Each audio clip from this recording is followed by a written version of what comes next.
Hello दोस्तों article number 19 करने के बाद आज हम करेंगे आर्टिकल नंबर 20 एंड 21। तो शुरुआत करते हैं आर्टिकल नंबर 20 से। देखिए, आर्टिकल नंबर 20 जैसा कि इधर है लिखा है, protection in respect of conviction for offences. मतलब आपको कन्विक्शन, किसी को किसी अपराध के लिए दोषी ठहराया जाता है तो उसके रिगार्डिंग में संविधान ने क्या प्रोटेक्शन दिए हैं। आप एक हेल्दी डेमोक्रेसी है तो अगर दोषी भी कोई है, अपराधी भी कोई है तो उसके भी कुछ राइट्स हैं। उन राइट्स के बारे में आर्टिकल नंबर 20 में डिस्क्राइब किया हुआ है। ठीक है, वो क्या है तो उसके बारे में हम देखेंगे। आर्टिकल नंबर 20 में उनके तीन सब क्लॉजेज है 21, 22, 23। ठीक है, तो हम देखते हैं सबसे पहले आर्टिकल नंबर 21। 21 में है 20 का clause 1, ex post facto laws. Ex post facto laws का मतलब क्या है? Only a law in force at the time of commission of the offence can be used to punish an accused. ठीक है, इसका मतलब क्या है? जैसे कि किसी भी अपराधी के द्वारा कोई अपराध होता है, आज की डेट में कोई अपराध वो किया जाता है तो अभी संविधान में उस अपराध से रिलेटेड जो भी सजा है उसको वो सजा मिलेगी। ठीक है, मान के चलिए उसको 5 साल की सजा मिल गई। अभी मान के चलिए 6 महीने बाद उसको लॉ को चेंज कर दिया गया और उसकी जो सजा है उसको बढ़ा के 6 से 10 साल कर दिया गया। ठीक है, लेकिन अपराधी ने जो ऑफेंस किया है वो आज से 1 साल पहले किया है। उस टाइम पे जो उसकी सजा थी उसके अनुसार ही उसको सजा मिलेगी, ना कि बदले हुए कानून के हिसाब से। ये इसका कहने का मतलब है। जैसे only a law in the force at the time of the commission of the offence can be used to punish an accused. ठीक है, सेकंड है इसमें in case of criminal laws only. ये जो प्रोविजन है ये सिर्फ क्रिमिनल लॉज के लिए ही वैलिड है, सिविल केसेस में ऐसा नहीं है। सिविल केसेस को आप रेट्रोस्पेक्टिव इफेक्ट से भी लागू कर सकते हैं। अगर कोई टैक्स के कानून में कोई बदलाव किया गया है, उन कानून को बदलाव करने के बाद अगर वो टैक्स की अमाउंट बढ़ा दी गई है तो वो रेट्रोस्पेक्टिव इफेक्ट से उसका टैक्स बढ़ के कलेक्ट किया जाएगा। लेकिन क्रिमिनल केसेस में ऐसा नहीं है, जैसा कि इधर दिखाया हुआ है। रेट्रोस्पेक्टिव इफेक्ट के साथ आज की डेट, ये देखिए, आज लॉ बना गया, लॉ मेड टुडे, लेकिन अभी लॉ जो अप्लाई होगा, इससे आगे आगे जब ये लॉ अप्लाई होगा तो इस दौरान कोई भी अगर ऑफेंस होता है तो उसमें ये नया वाला कानून अप्लाई होगा। लेकिन अगर इससे लॉ के बनने से पहले, इस लॉ में अमेंडमेंट से पहले कोई अगर ऑफेंस हुआ है तो ये वाला कानून उसमें लागू नहीं होगा। ये क्रिमिनल केसेस में है। ठीक है, नेक्स्ट आपका आर्टिकल 20 का क्लॉज 2। इसमें क्या है? Double jeopardy. इसका मतलब punished for an offence only once. अगर आपने कोई ऑफेंस किया है तो उसके लिए आपको एक बार ही सजा दी जाएगी। आपकी अगर आपका उसमें अगर आप दोषी पाए जाते हैं और आपको कोर्ट में जज के सामने प्रस्तुत किया जाता है तो उसके बाद आपको एक बार ही उसकी सजा मिलेगी।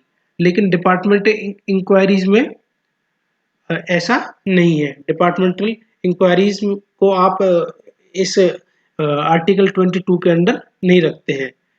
Article number 23, protection from self incrimination. इसका मतलब देखिए, हर किसी पर्सन को, जो भी कोई दोषी, जो कोई अपराधी है, उसको खुद को डिफेंड करने का राइट है। लेकिन आप उसको खुद के जुर्म को कबूल कराने के लिए उसका यूज नहीं कर सकते। ठीक है, तो यही है आपका सेल्फ इंक्रिमिनेशन।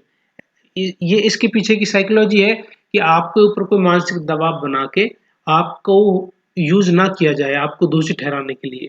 ठीक है, आर्टिकल नंबर आता है 21, right to life and liberty. इसमें क्या दिया हुआ है? No person shall be deprived of his life और personal liberty except according to the procedure established by law. ठीक है ना, मतलब कोई भी पर्सन को किसी भी चीज के लिए उसके पास पूरा पर्सनल लायबिलिटी का उसके पास पूरा अधिकार है, जैसा कि स्टेब्लिश किया गया है कानून के अनुसार। ये प्रोसीजर जो स्टेब्लिश्ड बाय लॉ अंडरलाइन में किया हूँ, ये हमारा ब्रिटिश ट्रेडिशन से हमने लिया है। ठीक है, इसको हम नेक्स्ट पेज में देखेंगे। Due process of law versus procedure established by law.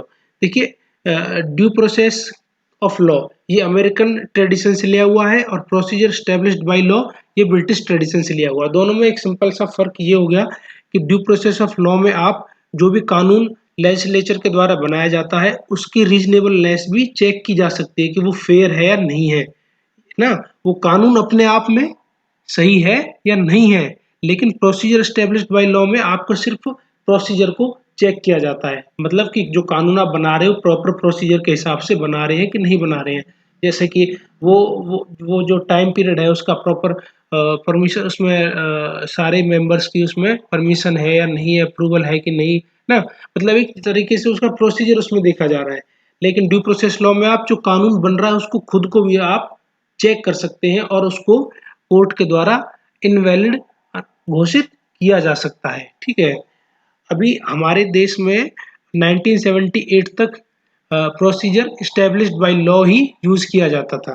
Procedure established by law मतलब कि कोर्ट को कोई इस बात से लेना देना नहीं था कि कानून क्या बन रहा है, बस उसको प्रोसीजर को वो फॉलो करना चाहिए, प्रोसीजर का पूरा उसमें फॉलो होना चाहिए।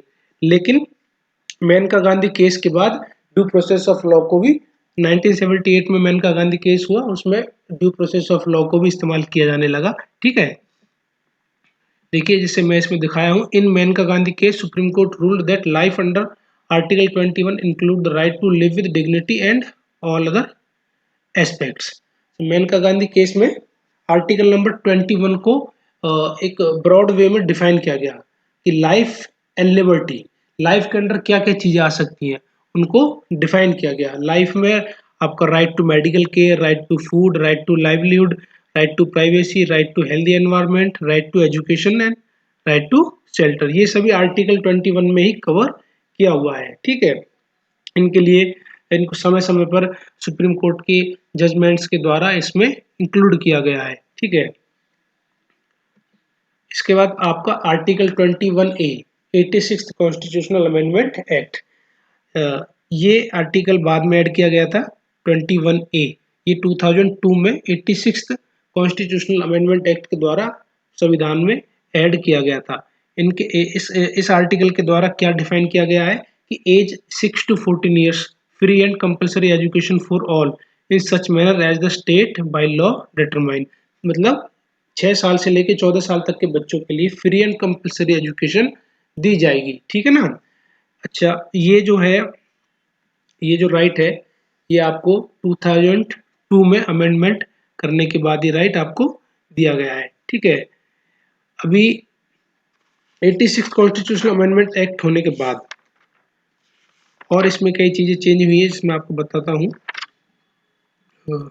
हाँ, तो ये अमेंडमेंट हुआ, इसको इससे रिलेटेड फिर एक लॉ बनाया गया राइट टू एजुकेशन का, उसको 2009 में एक्ट पारित किया गया।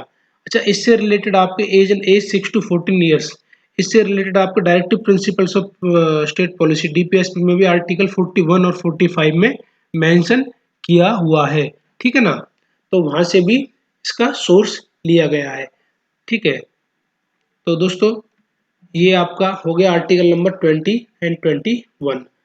आप इसको एक बार रिवाइज कीजिएगा और इससे रिलेटेड क्वेश्चंस को सॉल्व करने का प्रयास कीजिए। ठीक है, बाद में हम फंडामेंटल राइट्स जब हमारे खत्म हो जाएंगे उसके बाद हम इनके जितने भी लास्ट ईयर के क्वेश्चंस आए उनको भी सॉल्व करेंगे। ठीक है, ठीक है दोस्तों, मिलते हैं नेक्स्ट आर्टिकल में नेक्स्ट क्लास में। Thank you.